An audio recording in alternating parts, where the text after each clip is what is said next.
This Week in Startups is brought to you by Calm.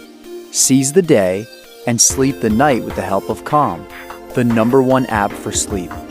This Week in Startups listeners get 40% off a Calm premium subscription at calm.com/twist. That's CALM.com/twist. 8 Sleep, the first bed engineered to improve your sleep through dynamic cooling and heating, detailed sleep tracking, and more. Try the pod for free for 100 days at 8sleep.com/twist. And LinkedIn, a business is only as strong as its people, and every hire matters. Go to linkedin.com/twist and get a $50 credit towards your first job post. Welcome back to This Week in Startups. Yeah, everybody's eating pizza, having a great time here in San Francisco. We run open office hours a couple dozen times a year. It's just a way for me to get together with founders, try to give them some help whenever their most pressing problems are, and maybe meet a few to invest in eventually. So next up is Sebastian. His company is Tailpath. Tell me, what are you working on and what's your biggest problem? Hi, thank you for inviting me here. So we are working on securing the tracking of goods. That's what we provide. We are a B2B company, and our biggest challenge right now is to create demand for our product. So we are on the way to product market fit, that holy grail of startups. And while on that path, we discovered that we are selling to companies that want to securely track their goods, right? But those goods are probably sold to consumers if you take the business side. So just we are targeting 3 niches. So one is public sector, the other are NGOs, and the other are businesses. So on the business side, you there. Whenever you're explaining something, always give a great example. So we tell everybody examples matter. We're all wondering, in this B2B business, you're tracking goods. Yep. And so we're wondering what goods are you tracking and why are you tracking them and from where? So are you tracking stuff in a container ship to make sure it makes it from China to the port of San Francisco or Los Angeles? Or are you tracking stuff in a supermarket to make sure people don't shoplift? Are you using RFID to do this? Are you using satellite? Give us an example of who your customer is and why they use your product. Okay, so we have on the business side, as I was saying, we have 3 use cases that we are working on right now. Tracking of diamonds, honey, and wine. Okay, you didn't say that before. Diamonds, honey, and wine.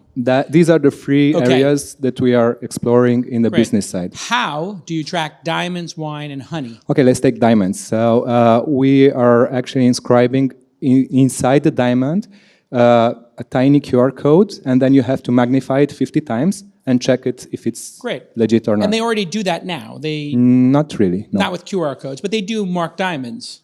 Not so much. Are you saying a low percentage of diamonds are actually labeled? Because I've heard about this technology to label diamonds many times for many years. They label the things around it, or they come with some sort of certificates, but that's exactly the problem, that they're actually lost or counterfeit along the way. Got it. So you want to put a QR code in a diamond using... Now we all want to know what technology does this? Our client is providing the technology. So we are providing the QR code and the tracking system, the secure tracking system by using blockchain. So that's what we are doing. Now we're starting to understand you're taking diamonds that in some other person has a technology to put a QR code on them. Then you want to take that QR code and put it on the blockchain. No. We provide the QR code. You give them the QR code, then you take that QR code, put it on the blockchain, which is immutable. Exactly. Which means it cannot be changed. Exactly. And we know that this 3-carat Asher cut with this clarity has this QR code and originated from this diamond. And the traceability, yes, on the map. Got it. On the timeline. I have heard this concept actually before as well. A lot of people wanted to do ICOs around tracking diamonds and high-value assets on the immutable blockchain. Very obvious idea, obviously, if you're talking about the immutable blockchain. Right. A public ledger for everybody to have access to the most secure stuff. What does honey have to do with this and wine? Well, those are consumables. Right. Wine could be collectible. So let's take honey. So there is 3 times more honey sold worldwide yearly than it is produced. So the 2/3 are fake. And that leads to people dying, actually. So that's a huge problem. And then in terms of money, there are a lot of money lost, So as you can imagine. You'll be able to identify The good honey one. that is good. Exactly. Because the people who make good honey are going to laser inscribe in the honey. It's enough just to somewhere put somewhere a on QR the cap code or in the honey. If you No, you put it on the box, in the on jar. the box, and then you put on a jar, and Got you it. have to serialize each jar. So this is your idea for a business. How do honey providers currently make sure that people are buying honey that is legit? Well, they sell to legitimate distributors. Got it. So they don't actually have this Got it. need. So the They do not- distributor the distributor is actually. the proof point. So we have four actors: the producer, the distributor, the retailer, and the end user, the consumer. So the honey producers in that example are only interested in selling to distributors. But, however, and that's our problem and our biggest challenge, how do we create demand? Tomorrow, or I hope, I dream someday, the consumers will say, okay, is this jar of honey certified in some way? May I track or see the provenance of this specific jar? You think consumers want to do that? Yes, I would want to know. Buying at Whole Foods.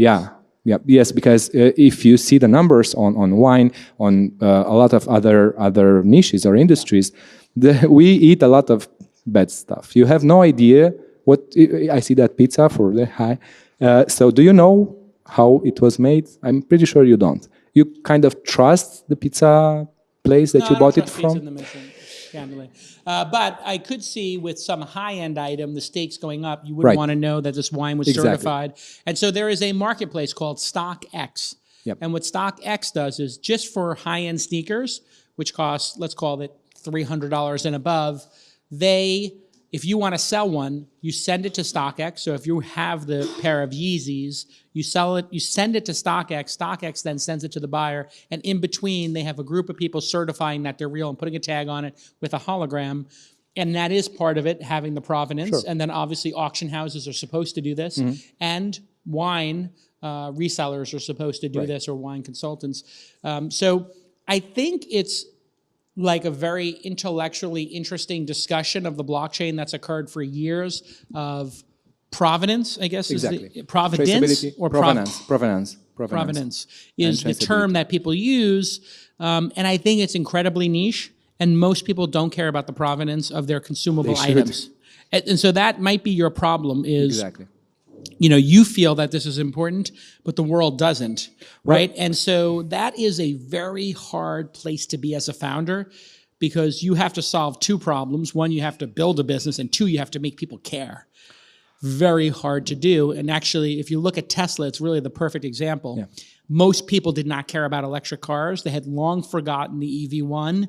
And when Elon invested in the company and then eventually became CEO of it, the Roadster was a toy that was super expensive that 2,000 people bought, and it was a proof point. And then the Model S, thousands of people, then tens of thousands of people bought, and that was a 10-year crazy journey, over 10 years now. And so it's very hard to get consumers to care about something that's completely radically new like this, I think. That's why we are not only targeting consumers. We are actually not targeting consumers at all. These are the problems that target consumers. But we do have two other interesting use cases and pilots that we've ran already, paid pilots. Okay, what are the paid pilots? So one is with donations, tracking donations of clothing items, adding an accountability layer to the donation process. So now you have no idea where they get to. You leave them somewhere in a church or a deposit or some box on the street. And somebody paid you to track old clothes. Yes. Who? It's an NGO. Okay, that's wild. Yeah, we have a company called Aid Tech that was doing something similar in the blockchain, but doing it for donations for refugees. Of money or items.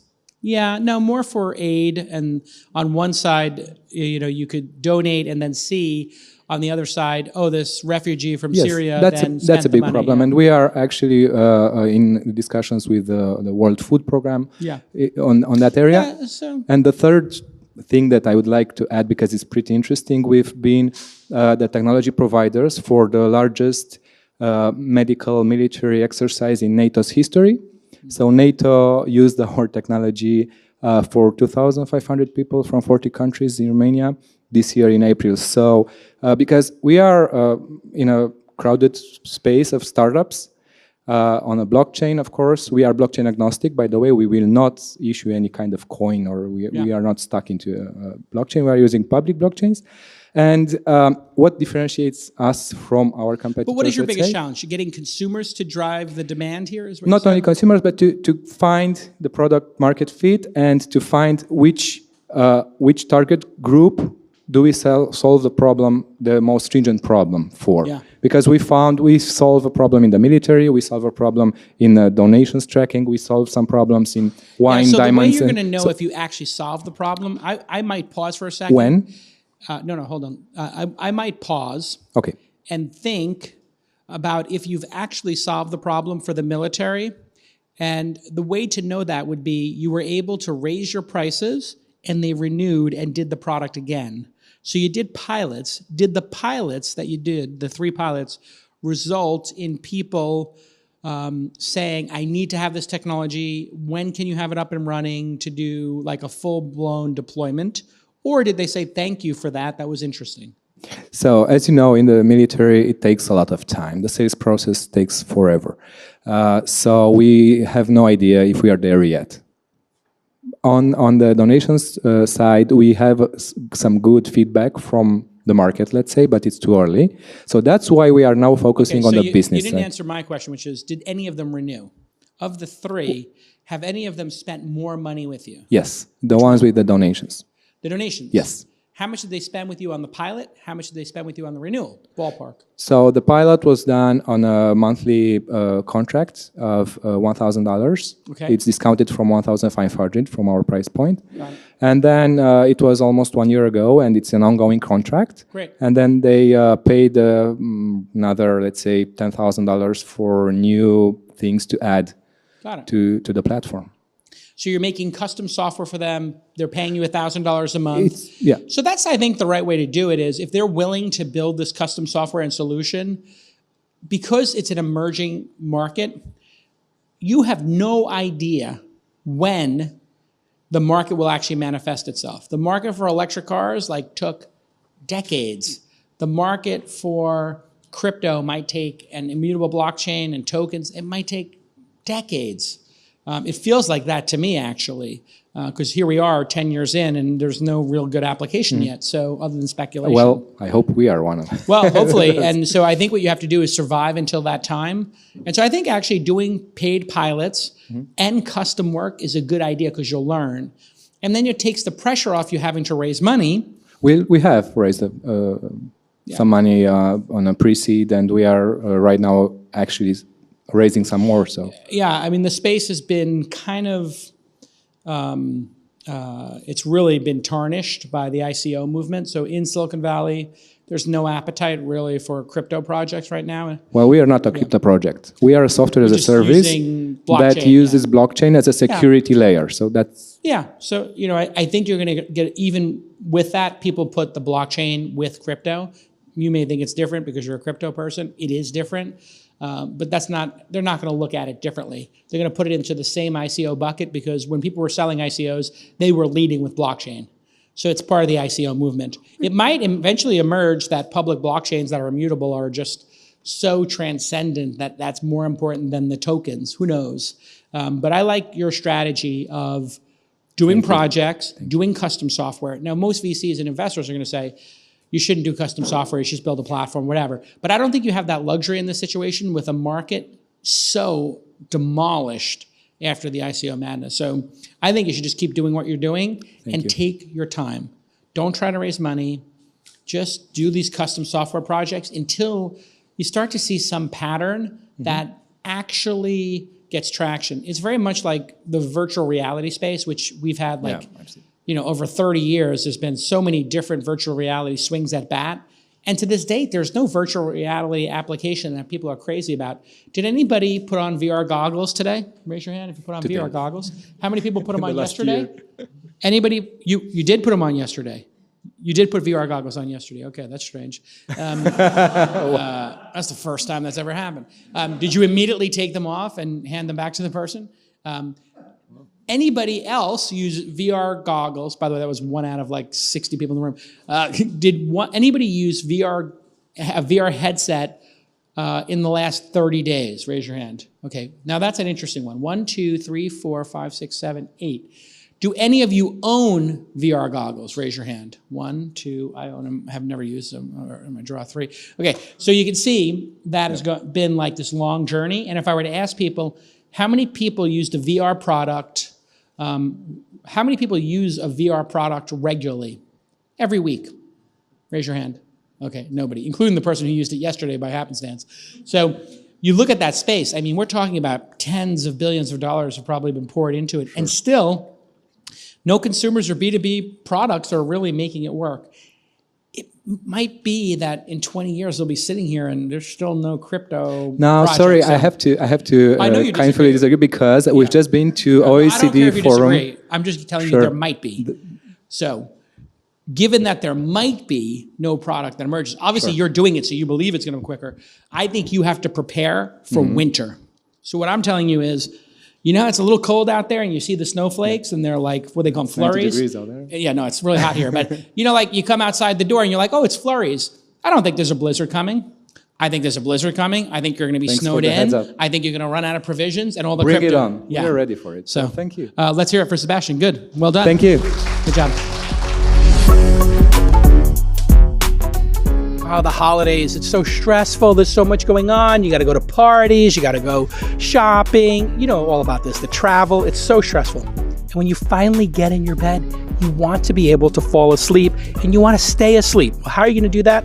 Well, you're going to do it with Calm.com. This is an amazing application that has tons of sleep stories and meditations that will put you to bed and keep you asleep for the whole night. And when you sleep well, the next day, you're calm, you're relaxed, and you're more focused, and you make less mistakes. We all know this. And you've got this huge library now. Soundscapes, some people love those, you know, the ocean crashing and the birds chirping. Some people love that. Other people like sleep stories. Everybody's different. They've got something for everyone. And my associate Presh, he's got a boss who is really intense, and he was having trouble sleeping, and here he goes. He goes to the sleep section. He browses through all the categories to get that ASMR thing. You know, when people talk like this, they have sleep music, they have nonfiction, and he decides to go with some sleep music instead of a sleep story. And he selects Lullaby to the Stars. Oh, my little associate Presh is going to get a good night's sleep and come back the next day to work, charged and ready to go. Here is an amazing offer. This Week in Startup listeners get 40% off, 40% off a Calm Premium subscription by going to Calm, CALM.com. Yep, they got that great domain, /twist. You go to calm.com/twist and you will get 40% off. That's just for the holidays. And 60 million people have taken advantage of calm.com to make their lives more calm and smooth and focused. And that's what you need. Trust me, I use it every day. One of my daughters uses it every night. She loves it. She can't go to sleep without it. Every night. She says, hey, can I get a sleep story? Of course you can. It's amazing. Find out why calm.com/twist is what everybody's talking about right now. And you see it in the App Store, right? You see it in the App Store in the rankings all the time. It's because so many people are getting such great value from this company. All right, let's get back to this amazing episode. Hey, everybody. Welcome back to This Week in Startups. We are live here at a Neyborly in the Mission District of San Francisco. My next guest is Sana. She is from Ribitt. It is a neighborhood-focused rewards app that unlocks and empowers mom and pop shops, which have obviously been struggling in the age of Amazon and Walmart before that. And her biggest challenge is that investors have a negative bias towards the mom and pop market during meetings they've had. I will tell you, Sana, there is a reason why they have that negative feeling. What do you think the reason is? I don't think that, maybe I didn't frame that correctly, because it's not that they are negative about the mom and pop market. In fact, I think it's an exciting market because it's huge and it's still largely untapped. But I think the negativity or the biases around it are that multiple failed attempts have taken place in this space. Got it. And so the biggest struggle is that we spend the vast majority of our conversation about distinguishing ourselves and setting us apart before we can dig into the opportunity further. Right, because people have historical institutional knowledge, and you are acting in a system called the history of startups that have been attempted. Right. One of those startups that was attempted was Groupon. Right. The early investors made great money. A lot of people lost money, and people, for some reason, consider Groupon a failure and Living Social a failure now. And I think that was largely expectations, but you have to fight against that.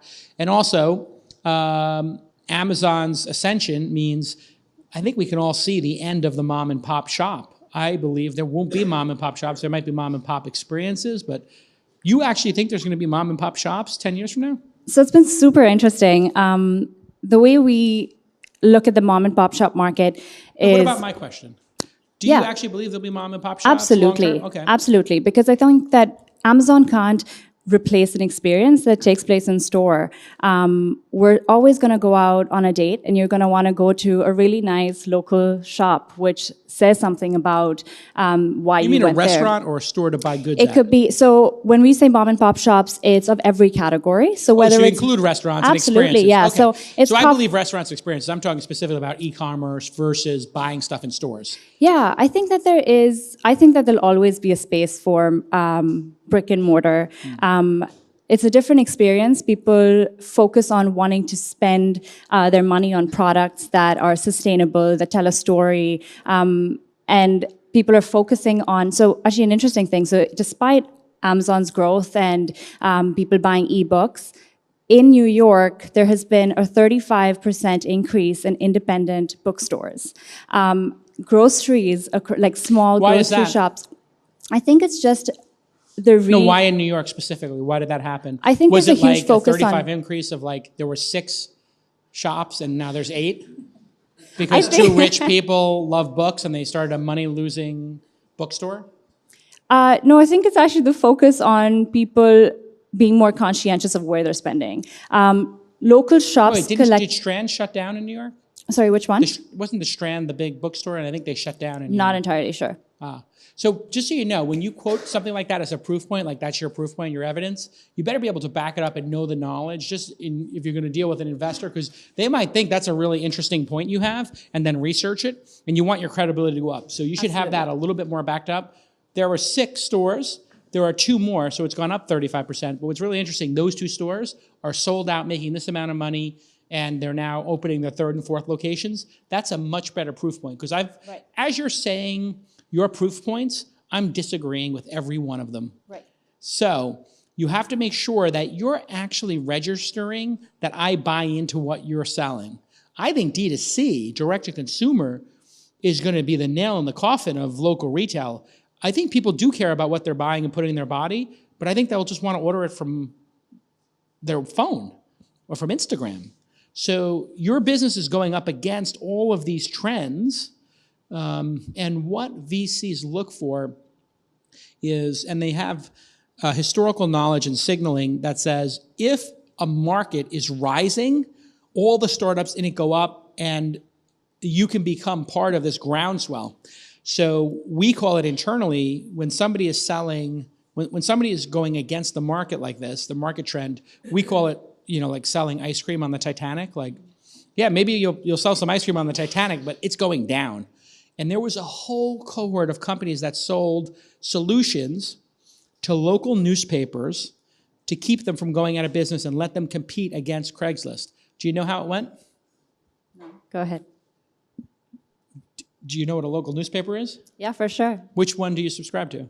None. Got it. No, that's true. Have you ever subscribed to one? No, I have not. Got it. And you're a millennial, you're 25? Yeah, everything's online. How old are you? Sure. I'm 27. 27. So when I was growing up, I'm 47, 20 years old, like local newspapers were everything. And like people started new ones and it was like vibrant. So the point is people are having a negative bias towards not you, but they look at the market and the trend data they see in their successful companies is against what you're actually believing. So it's really a belief system, again, about like the system that the startups are going to work in. So tell us a little bit about what your company does and what's your traction. Yeah, so we're unlocking the collective power of independently owned mom and pop shops. Okay, hold on a second. Yeah. Not in marketing speak. What you sell software to a mom and pop shop, and for this amount of money that lets them do this. Yeah, so we actually don't sell software to the mom and pop shop. What That's do what's you different. produce? So What is we your reward. product? Yeah, so we reward people for shopping at local stores, but it's not a rewards program just for one store, but the entire network of local mom and pops. Great. So I have like a Visa card or an American Express card, and I get points. And anywhere I shop, that's the value proposition, right? They say, anywhere you shop, use your card, get rewards anywhere you shop. You're doing that, but with an app or something, or Yeah, one of the it's little an app. kiosks? Yeah, so it's an app that people can pay directly through the app and collect points. They equal to dollars that they can re-spend across the network of shops. Got it. So you give cash back, and then you can use it at other shops. Where are you based, and how many stores do you have in your first market? So we're based out of Toronto, and we are in a 1.1 mile radius. We have 170 local shops. Got it. So you convinced 170 people to do this. So by the way, now your credibility is going way up with everybody. But what you said in the beginning was not credible. So here's my suggestion when you pitch the company. Most people don't believe in local retailers. We have 170 shops in a 1 mile radius in Toronto, one of the most cosmopolitan and sought after cities that's growing. And we make $10 per shop per month. And we've increased, for the top 10% of our base of 170 stores, we've increased their sales 3% in the first 6 months. Something like that would then, you'd be proving to us that our position is wrong and that you have some special sauce, right? So let's talk about how long have you been in market? So 18 months. Great. And how do you make money? So we take a transaction fee. So people pay directly through the app, and we take a 10% transaction fee, which includes the payment processing. Is this also for like ordering ahead? No, so it's just for the in-store experience. So whether you're getting your coffee in the morning, or you're going to go get a haircut, or buy a gift for a friend, you can pay through the app, get the points, and then use them at any of the participating stores, but it's inside So the I location. open up my app, which is called Ribitt, Yes. and I scan my QR code at the checkout, which is a separate system than their POS. That's correct. That's your hardware?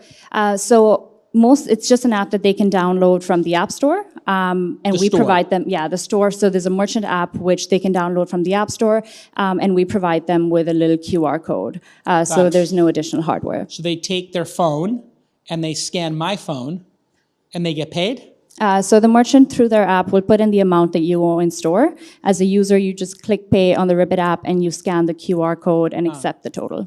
And what would I get cash back? What is my reward? If so I it's spent $100, what would I get? Yeah, so you'll get 1,000 points. So it's a tier-based reward system, and it starts at 1% and goes all the way up to 2.9. And that's your basic rewards, which then, what's interesting is because we have... Okay, hold on a second. So it's still confusing. Always try to anticipate your answers confusing and work on answering as concisely as possible. I spend $100, I get $1 back? Yes. Or if I spend $1,000, I would get 2.9% back. Correct. Got it. So I would get $29 back if I spend $1,000. Correct. But I can only get that money and spend it in another store. That's good. Or that store. Yeah. Or that store. At any of the network. Let's go with the $1,000, and I got $29 back. Of that $29, how much do you get? We take 10%, so we take 2.9. So you're getting 10% of 0.29 basis points, or 10 basis points of 1%. So you're getting 10 basis points of every transaction. Yeah, so let's say a $100 transaction goes through, we'll take $10 from there. That's our revenue. No. If somebody spends $100 in the store on coffee, you get $10? That's correct. Wait, why would they do that? So that's what traditionally what's been happening in this space is people have been selling software to independent mom and pop shops, saying the Starbucks across the street has got a killer rewards program. But the value for a user of a Starbucks rewards program is that there's a Starbucks at every street corner. Wait, but I just want to make sure we're clear on the math here. If I buy $100 worth of coffee and cake for everybody, you take $10 of that from the merchant? Yeah, so they get 90% of the sale. They get 90% of the sale. So if they have a 20% margin in their coffee shop, you take half of their margin? So and then we you get also 10%. take a percentage of the 2.9% kickback, or no? No. So the 10% covers it all, and a centralized rewards program. So we run the rewards program. If, let's say you go and we spend, all get that part. I'm just trying to figure out what store in their right mind would give you 10% of their customers' revenue. So a lot of it is that there's incremental revenue. When a merchant is joining the Ribitt Rewards program, they're joining a network of other local shops. So every time a shop signs on, their existing customer base signs up as well. So when you're joining, you're not convincing your customer base to say, hey, sign up for my rewards program, but you're getting an existing group of people who already share the sentiment of shopping local. And the interesting things with rewards is you can get your existing customer base to spend more. So we do things like bonus points where we can say, get 10 times the points when you spend $15 at the store. I get that, yeah. So what I'm still trying to get my increases the head around bottom is line. why somebody in their right mind in a low margin business that makes 10 or 20% margin, because that's typically what they make 10 or 20% themselves, would give you 10% of their revenue and then make no money every year in profit.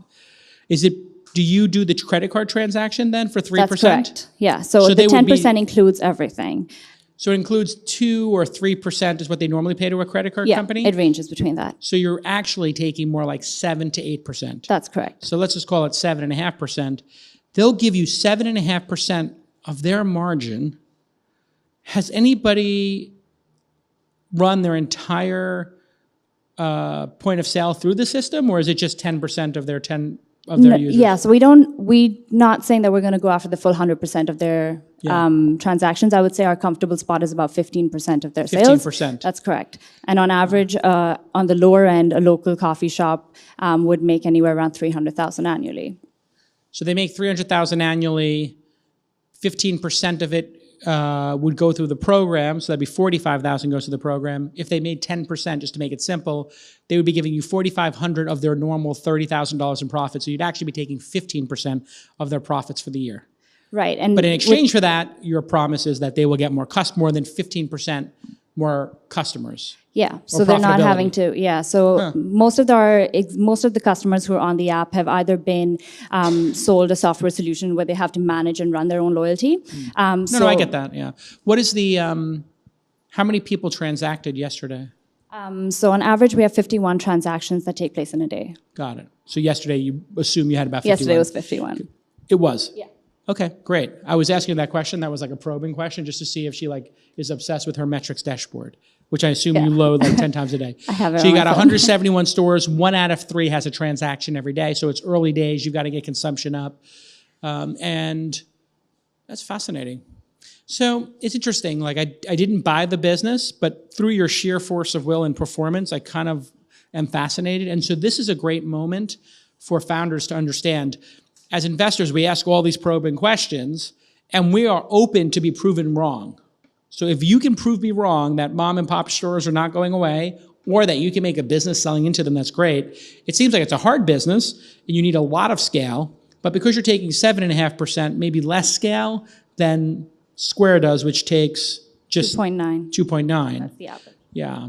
And Square doesn't have a rewards program across Square? No. So what they do is they have a store can activate, or I think they actually closed down or pulled back that division, but at some point they'd started a store-specific loyalty program where stores could unlock it for $10 a month. I got pitched on a couple of different companies doing this just for independent coffee shops, trying to kind of create the Starbucks app for all the other stores. I think it's hard to make money. And then there's a thing called 5 Stars or something that I tried because it's all over San Mateo. I think they might be located in San Mateo, but it's a little machine at the front of stores, like a little iPad. And you type in your phone number. It says, hey, do you want any rewards? You type your phone number in, and then they SMS you, hey. And I did it with this archery place I took my daughter to, and they said, hey, 2-for-1 archery. And I was like, oh yeah, I forgot about the archery store. And I was like, yeah, we should go. And I was like, yes. And then I went and I got 2-for-1 archery. Yeah. And I was like, oh my God, I don't need to save money on this poor. I felt guilty. I was like, it's like $25 to come and shoot arrows with their equipment for an hour. And I should have paid $50 and I paid $25 and I felt like a jerk. So that's a really good point. And most times so let's say 5 Stars, for example. Yeah. Each shop has got its individual loyalty program, which you can access through the 5 Stars app. So you have to go, let's say it's a boutique store where you want to go buy a pair of jeans. You're going to go buy a pair of jeans and get, let's say, 1,000 points. But to get a reward at that store, you have to go multiple times to be able to redeem that there. And so not it would a happen not a 5 across. stars. They just do one. But you would need to, it is store specific, so Yeah. you're not. That makes sense. And- All right, so your original question, the negative bias towards mom and pops during your meetings is just start with the numbers and own the fact that most people believe mom and pop stores are dying, and they're right. Many of the stores are dying, and retail was overbuilt.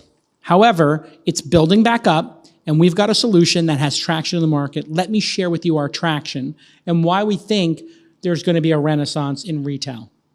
As opposed to you trying to convince me with metrics like that I think are bullshit, like, yeah, there's 35% more independent bookstores in Manhattan. It's like, yeah, that like dilettantes who have trust funds started and they'll be gone in 10 years, or maybe they all lose money, right? So start with your performance as opposed to industry stuff. Industry stuff is like, anybody can pull that shit off of a Google search. We don't need that. We could get some McKinsey report. What matters is, what did you build? Right. What did you build, and how is it tracking, and what do your customers say about you? So you could also lead it with, here are 5 of our customer stories. Let me tell you exactly how transformative this has been for them and how people are going to make the decision. You think we're going to make the decision as investors based upon some industry average or the trends and stuff like that. We might have perceptions of the market based on the trends, but if we see your numbers are irrefutable and your top 5% of your customers, 10% of your customers, we're going to talk to them during customer interviews, during diligence, and we're going to base our investment decision on those 10 customers and what they say. So your job is to make those 10 customers transform their lives and make sure that they can't live without you, and that you make a great margin off those 10 customers, and then sell us on those 10, and that you can find the other 10,000 of them. Let's give her a big round of applause. Well done. Thank you. Listen, if you're a founder, you're probably using a million different techniques to be better at your job. You know what the number one thing is? Getting a good night's sleep. That's how you become more efficient. That's how you become crisp and you make great decisions. That's the ultimate hack. You want to get a great night's sleep. And 8 Sleep is the first bed engineered to improve your sleep. I have this bed and I love it. You can set the temperature on 2 sides of the bed. So my wife, she likes it a little bit warmer than I do. I like it nice and cool. You can set the temperature and then you can look at your sleep scores. One of the things you can do is you can make minor adjustments. And one of the things I noticed was there were some lights on outside. You have lights on a timer, and we just set the lights back 2 more hours and all of a sudden my sleep score went up. I realized I had ambient light coming in from outside that was unnecessary. In addition to that, I had thermal alarm from the 8 Sleep bed. What this meant was it made it slightly cooler when I needed to get up at 7 o'clock. And my heart rate goes up and I wake up naturally. I felt so rested. I could never sleep on another bed that doesn't have the 8 Sleep feature set. It is amazing. Customers who sleep on the pod fall asleep 15% faster. They toss and turn 25% less.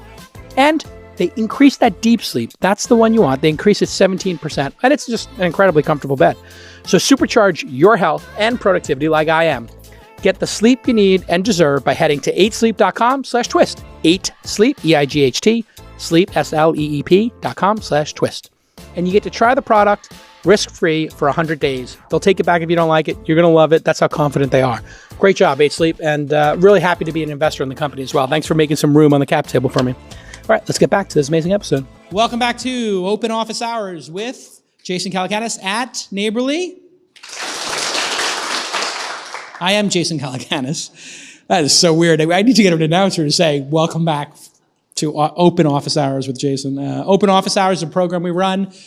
I come down to the mission when it's over 90 degrees and we have no air conditioning, and we sit in a room and sweat and eat pizza and talk with a dozen founders about their biggest, most pressing issues, and we try to help them solve those issues, or at least think about them and contextualize them. Next up is Elizabeth. Her company, Deep Isolation Inc., is in the nuclear waste disposal solutions. She's brought some nuclear waste here with us. It's in a lead container. Don't panic, anybody. I'm joking. She's got a challenge, which is managing the balance between investors and strategic partners and managing rapid growth. Tell me, is there a lot of nuclear waste to be disposed of? Because we haven't created a nuclear reactor in this country since 1973 or 4. Yeah, so if you just Am look I at, right? Well, there are a couple that are in construction right now. Right. But you're right. I mean, has not been a lot of new nuclear in the United States, but there is a massive backlog of nuclear waste that has been building up since the 1950s. So if you look at how much nuclear waste is there today, it's about 80,000 tons. 80,000 tons. And that's just the United States. In the United States. That seems like a small amount to me, given the value that was created by that nuclear energy. I mean, we're talking about almost a century of nuclear waste for the population of the United States. How much space would that nuclear waste take up? Is that the size of a trailer, of 100 trailers? So we would say the size of 100 drill holes. 100 drill holes. And that's... Sorry, 300 drill holes. 300 drill holes, which seems like a small number of holes. A drill hole is what? Educate us. So we're looking at putting the nuclear waste down horizontally, taking advantage of the incredible innovations in the oil and gas and drilling industries. Fracking. We don't frack. No, I know, but fracking means you can go down and then sideways into bedrock. Exactly, that's That right. was So the you can big go down innovation. deep and you can go horizontally for a mile, 2 miles, gives you lots of space at the bottom. Got it. How are we dealing with that nuclear waste today? Is it on tractor trailers in like the middle of the desert? Where is it? So it's near the reactors where it was generated, either still in the pools where it was put temporarily, or in some cases they've removed it from the pools and put it in concrete pads near the reactor in temporary storage. So we have been temporarily storing nuclear waste for decades. Yes. Either we leave them in the pool, which is a fine solution until whatever, 30 or 40 years in, there's no more room, and it's... So it's fine for short term, but as you start thinking longer term, you want to start thinking about incidents that could happen. What about in the case of a terrorist attack? What about in the case of you start getting into earthquakes? I mean, the longer you leave it there, plus concrete starts to degrade with time as well. So the best practice today is put it in concrete, and then the radiation can't permeate the concrete, is that correct? So the radiation can't permeate the concrete, but this is meant as a temporary solution, not as a permanent one. And when we define time periods, educate us. Temporary in concrete means 10 years or 100? 20 to 40. 20 to 40. Let's go with the low end, 20 years. So if there was a nuclear reactor putting stuff in concrete in 1970, what did they do in 1990, 2000, or 2010 to deal with that? Did they put it in more concrete, break it out? What did they do? So in the early days, the Department of Energy, this is specific to the United States, but the Department of Energy promised to take the waste by 1998. So that was a promise that was signed into the agreements that were made with the utilities. It was going to be sent to Yucca Mountain. So that was the intention. Where's that? That's in Nevada. Got it. So there's Yucca Mountain? It doesn't exist, but it has been a program on the books, or it was a program. So we were going to make a mountain. We were going to dig dig a big tunnel into the mountain. Got it. Okay. And that never happened? It never happened. Wow. It ran into a lot of challenges, I would say technical challenges. So the only solution that anybody has ever really started taking forward for nuclear waste are vast underground repositories. So this is where they mine out Yucca Mountain 18 feet in diameter, and then they bring people down, they bring trucks down, and the idea is to eventually put the waste into the cavern. Now, clearly that hasn't happened. So then they're looking for solutions, and all this has been building up, and you have Deep Isolation Inc., which is going to use that new technology perfected with fracking, which goes sideways, and then you don't have to build these giant underground spaces. You build these little tubes, essentially, that are what diameter? So we're looking at 18 inches in diameter. Got it. So then you have to take that waste out of the concrete? If it's in the concrete, it has to come out of the concrete. If it's in the pools, well, the good thing is that a lot of really smart people have been thinking about that for a very long time. So we've recently partnered with Bechtel, and they have a 100-year plus reputation of doing tough things with concrete. So we're very happy to be working with them. So there'll be a way to break that concrete and get the material out. Which it would have had to happen anyway to send it to Yucca Mountain. Is that material like a rod? Would I think of it like a rod? Yeah, so it's actually little pellets that are then assembled into what they call fuel rods, and then those are put together into fuel assemblies. And we would take each individual assembly and put it in a canister and then slide it down the hole. So genius. What, were you the first person to think about this idea? Amazingly, yes. Oh my Lord. Were you in the fracking business or in the drilling business before? We had a startup company, a failed startup company in the drilling business previously. Amazing. So just like when I talk to other failed startups, I say, always keep your eyes wide open for another opportunity to use the work product to maybe come up with something. So here we are. And your biggest challenge is managing investors and strategic partners, I understand. So you have strategic partners who want to buy the company or control the company or have controlling interest in it, and then you have to then figure out having investors, correct? So we're looking for the right balance between those strategics and the VCs. Okay. So if there's a really big opportunity, VCs, the best ones, do not want the strategics anywhere near it because they want to slurp up all that equity for themselves at the best price. Strategics, when they invest, and a strategic in this context might be somebody who makes nuclear reactors. It might be the government. Could be any number of people who want to own equity in it, who are already in the space. It could be the people who make the drilling bits or the drilling technology, I suspect, would like to have a piece of this. Now, you can extract something from those people. So let's just say it's the drilling company. Well, the drilling company is a potential competitor. I mean, it'd be hard for them to do, and they've got other things on their plate. But the best practice would be if they do participate, they agreed not to compete over some period of time, if that's an important thing to extract. And then the other thing to do is they would have a small amount of money and only have light or predefined information rights as to what's going on. So they're not in the board meeting where they would hear you evaluating replacing their technology with another one. So if they make some drilling technology and their competitor comes out with a better one that's 1/10 of the price, you're not stuck to using theirs. So the commercial agreement might be, we'll use yours for the first 2 years, you'll give it to us at a 20% discount, but we're free to use whatever technology we want and pilot whatever we want, but we're gonna buy this much from you in the first 2 years. So you just have to make sure you clearly define it and understand their motivation. Sometimes the motivation is they're a fabulously wealthy company and they just like to get information from the market to make big strategic decisions. So Google has a venture arm called GV Ventures. They're a great venture capital firm that invests in a lot of companies, and the people at Google don't know what they're investing in until after they've invested in it. They don't have any say in it. They have complete autonomy. However, if they have 10% ownership in a company and that company is going to sell, obviously they have to sign off on it, or at least they have to know about it. They may not have the ability to block it, but they'll know about it, which might be an early warning system for them to make an offer to the company. So you have to understand that motivation. Some people do it explicitly because they want you to use their product. All things being equal, if there's no strategic advantage to having them on your cap table, go with the pure venture capitalists. If there's a strategic advantage, you want to be able to call them on the phone. You want the CEO of that company and the board of that company to know who you are, because you need, for when you're using their drill bits, you need their engineers' attention to come and be on site, and it's a requirement. Then sure, have them on the cap table, but keep it small and contain them, firewall them from having access to information or the ability to deal with any big corporate governance issues like selling the company or raising more money or working with competitors. And advice on managing rapid growth was another one of your questions. High-class problem.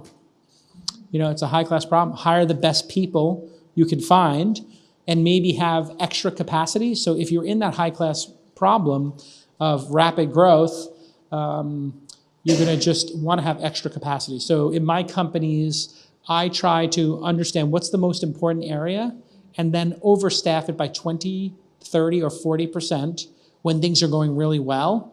And then having a little bit of breathing room for the executives and then having them do special projects like looking towards the future or learning each other's skill sets so they can advance their skill set. And then if one of them were to leave, the other two people know how to do the job. So I did that actually at one of my companies. I had 4 people, each learn how to do the other one's job. So each of the 4 people could do all 4 jobs, their own and the other 3.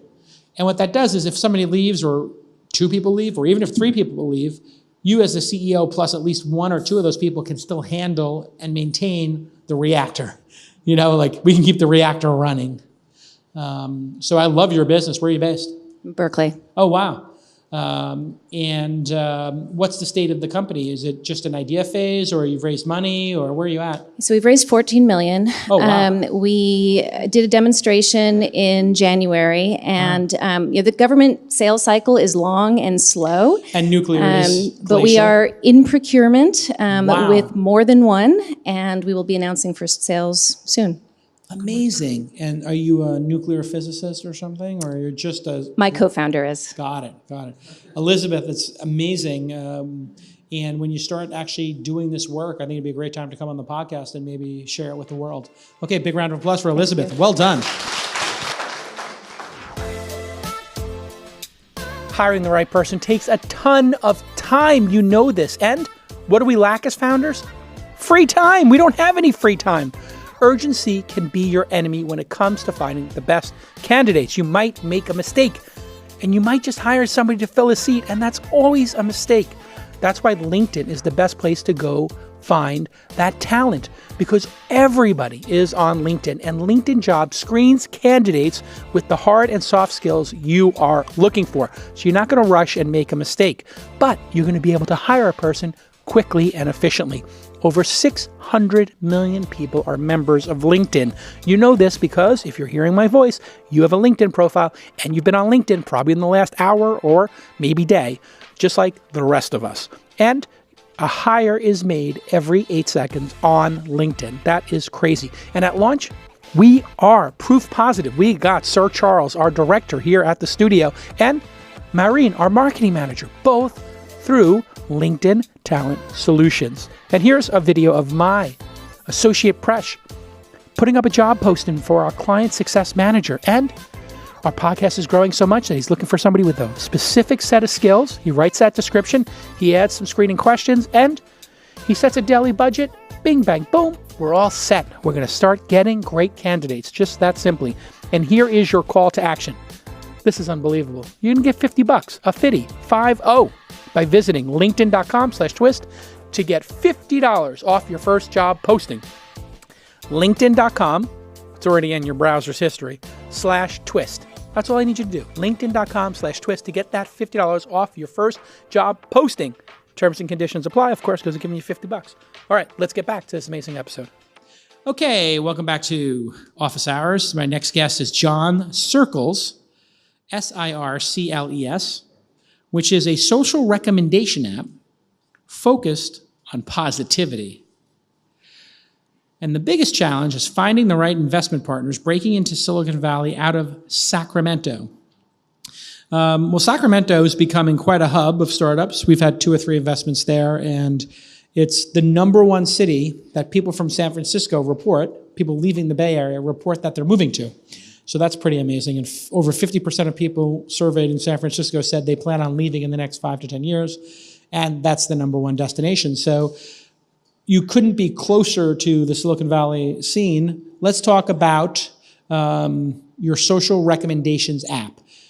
This is something that's been tried many times, socially recommending stuff. And it happens all the time on Twitter and Facebook and Snapchat and Instagram. That's like the number one thing to do is to flex and be like, yo, check out loving the new iPhone, loving my new Tesla. So why does the world need a social recommendations app? What is Instagram or Twitter not doing that you're doing? Well, that's very limited. Let's start there. But let me give you a little background on Sircles and what Sircles is. Thank you for having me, by the way. Sircles is an app, as you mentioned. It's essentially Yelp meets Facebook for recommendations. And what we do is we strip out the negativity, as you mentioned. So there's nothing negative in the app. It's just recommendations. If I were to talk to my friend and say, hey, I need a recommendation, I don't say, please tell me 5 places you hate. That's silly, right? And likewise, if he needed a recommendation, let's say, take his car in somewhere. I got a good car guy. He's like, great, but is it 4 stars or 4.5 stars? No. So we trust recommendations. There's a lot more value than that than reading reviews. And since there's no reviews, there's nothing negative. So this all started a couple years ago. I'm here. So you want to take on Yelp? Absolutely, Yelp. And I'm going to get into some bigger. We actually. So your concept is people going to Yelp who are looking for a restaurant, are being done a disservice by being given negative reviews in addition to positive ones? Well, there are two problems. The consumer is facing a problem because the reviews can be unreliable and untrustworthy.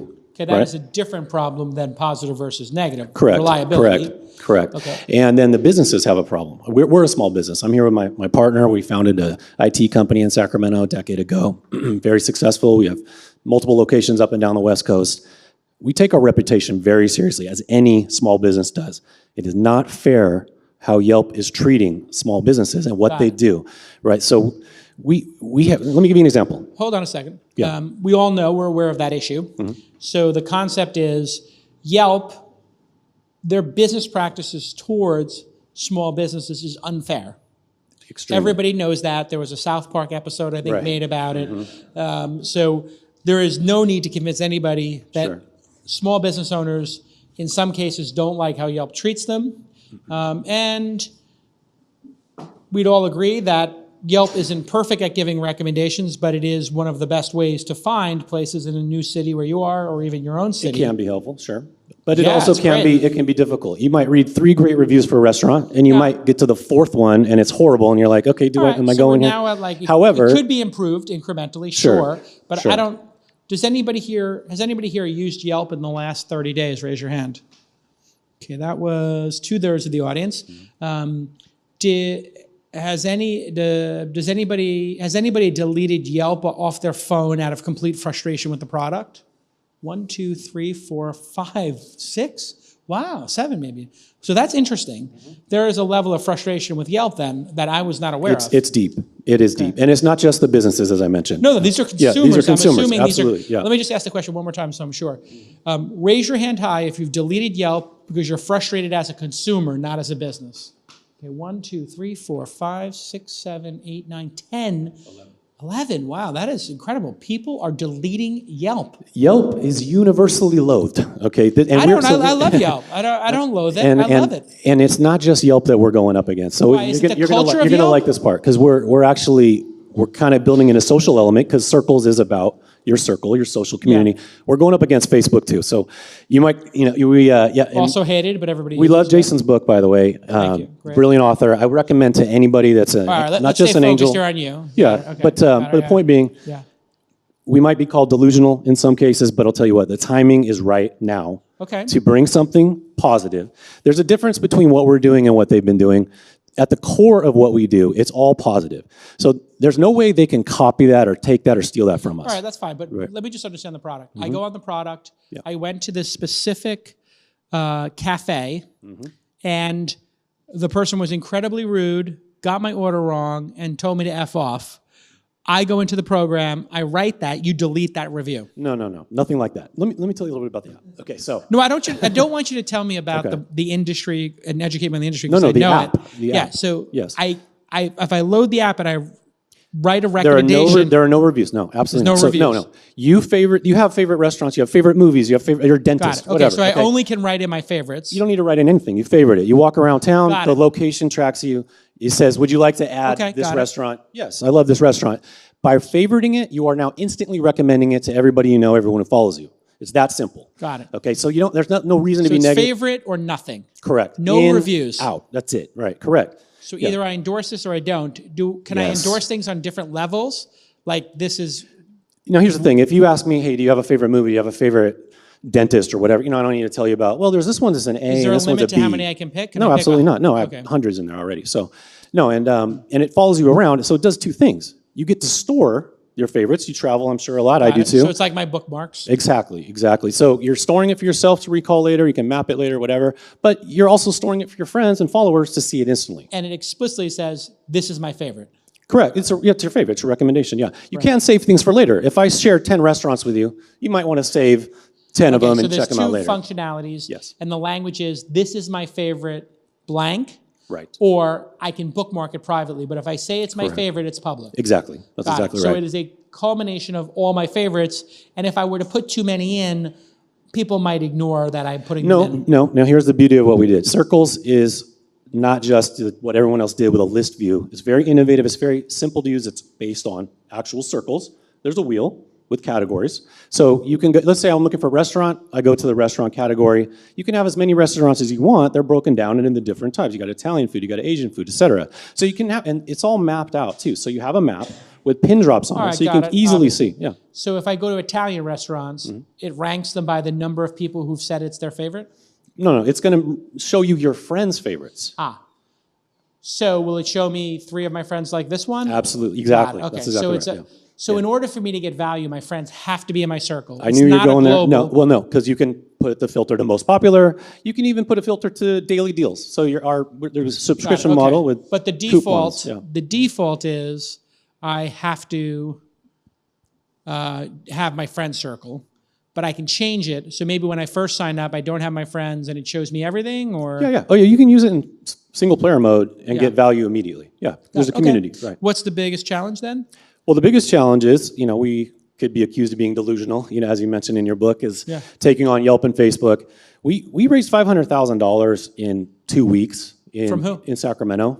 We have huge community support in Sacramento. And I know we're right my next question was door. from who? Angels, the VC firm? Angels, Angels. Okay. Small bites, 5,000, 10,000, 25,000. Got it, wow. Right, and so That wasn't easy. So you have 100 unique investors? No, 30.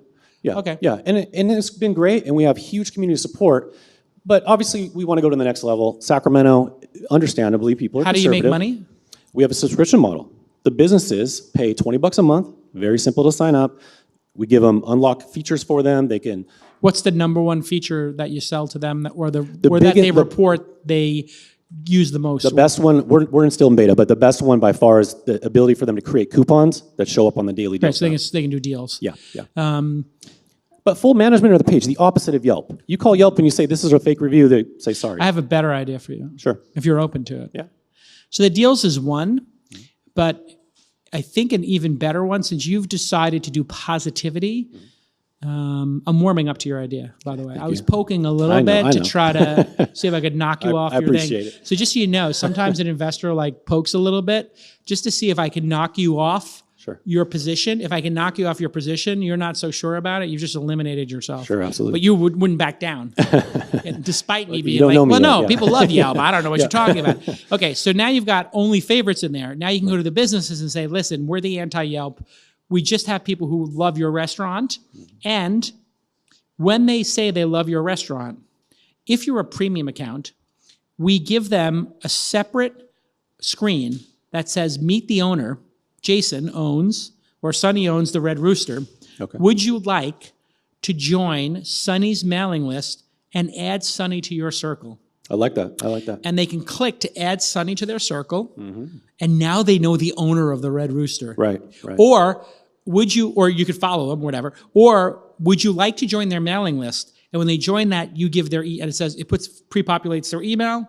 Or would you like to receive updates by SMS, because you have their phone number as well? Would you like to do SMS? And then you tell them that's a great it's way. $1 per email or SMS that we give you, or you pay $25 a month and unlimited. I like it. Because they want to build their mailing list, and they want to give offers. So putting an offer in your app is like level 1. But level 2 would be they go into the app and they say, send an offer to people who favorited your restaurant. Yes. You got 300 people favorited your restaurant. You know that your slowest days are Monday and Tuesday. And you say, since you favorited our restaurant, we wanted to let you know Monday and Tuesday we do we do a private menu. It's our secret menu. And we'll give you the pre-fee for $50. And it's $100 value, and you SMS that to people or something. So even taking it a step further. I love the idea now. Yeah, and that dovetails nicely into another feature we want to do, because people do want to be able to say something if they had a negative experience, but they should be able to go through the back door. And so have that access to the owner, like you mentioned. If you had to rate the design of your product, Yes. user interface and design, gorgeousness, on a scale of 1 to 10, you can use half points, but you can't use the number 8. Okay. All right. Well, let me say. I'll say our prototype that we did a couple years ago was about a 2. Sucks. Was about a 2. Now I'm going to say we are almost to a 10. Okay, so if you're a 10, have you been featured by Apple yet? We are still in the beta. Oh, okay. We just launched our beta. A few weeks that's ago. pretty. So anyway, I would like you to invite me to the beta. Absolutely. I'm intrigued. Yes. And I think, again, back to investors are willing to be corrected. The reason I was pushing you on that is because I want you to push back. I want to see if you're going to push back, and I want to see if you can change my mind based on my perception. And when I did my call and response here, how many people use Yelp in the 30 days, and 2/3, I was like, well, I know everything. And then I was like, and how many people, I was like, what's another way to phrase that? What would be like if you really hated something, you would delete it. So how many people deleted it is like the biggest of hate. And I thought 1 or 2 people. I didn't think 10 out of 40 would say they deleted it. Yeah. That's a pretty acute problem for Yelp and an opportunity for you. And get out of the Bay Area and the number gets higher. So here's what I want you to do. I want you to invite jason@calacanis.com to Sircles with an S. Sircles. Yes. Really don't like the name. I love it, the name. Come on. We're going to have to work on that. I would just call it Sircles and then do Get Sircles or Go Sircles. It is just Sircles. But it's spelled with an S. Yes. Yes. I think it's a horrible... Well, we got Sircles.com. There's a whole thing behind it, Oh, okay. All right. Well, I just have a thing about like spelling things wrong, but okay. Like Neyborly. Yeah, it makes me crazy.